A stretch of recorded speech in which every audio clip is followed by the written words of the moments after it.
Et si je te disais que la paresse n'est pas juste un défaut, mais un piège du shaitan pour t'éloigner de ton Seigneur, petit à petit, sans même que tu t'en rendes compte. Dans l'islam, la paresse est un poison silencieux.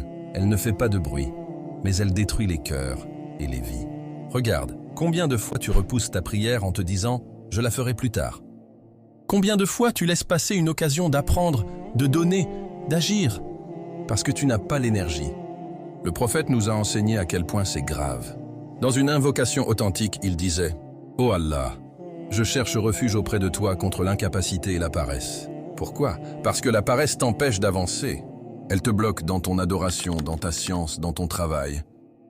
Elle devient une barrière entre toi et ton succès. Dans ce monde comme dans l'au-delà, mais il y a une autre forme de paresse, plus subtile. Celle de se dire « je fais mes prières obligatoires ». C'est suffisant.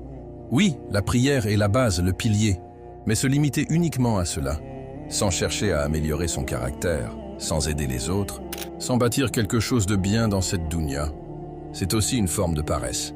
L'islam n'est pas seulement prier, c'est aussi travailler, chercher la science, aider sa famille, participer au bien de la société, faire fructifier ce qu'Allah t'a donné. Celui qui se contente du minimum, alors qu'il peut faire plus, se prive de degrés immenses auprès d'Allah. Allah nous dit « Et dit, œuvrez ! Allah verra vos actions, ainsi que son messager et les croyants. » La sourate At-Tawbah. La foi, ce n'est pas l'inaction, c'est l'effort. La paresse, ce n'est pas seulement manquer une prière ou reporter une bonne action. C'est aussi se contenter du minimum, alors qu'Allah t'a créé pour viser le haut. Ne crois pas que c'est anodin, parce que cette attitude finit par endormir ton cœur. Et un cœur endormi oublie d'aspirer au paradis élevé. Alors bats-toi contre cette paresse. Même si c'est difficile, même si c'est petit, commence par une action simple, une prière à l'heure, une page de Coran, un sourire sincère, une sadaqa discrète. Ces petites actions régulières brisent les chaînes de la paresse et attirent l'amour d'Allah. Souviens-toi, Allah aime ceux qui font des efforts, même minuscules, mais constants.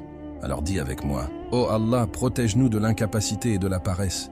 Remplis nos cœurs de lumière, d'énergie et de détermination pour te servir. Aide-nous à être actifs dans le bien, à ne jamais nous contenter du minimum et fais de nous des serviteurs utiles à notre dunya et à Al-Akhira. » Et si ce rappel a touché ton cœur, abonne-toi dès maintenant pour recevoir chaque jour une dose de rappel qui te rapproche d'Allah. T'es pas encore abonné? Qu'est-ce que t'attends?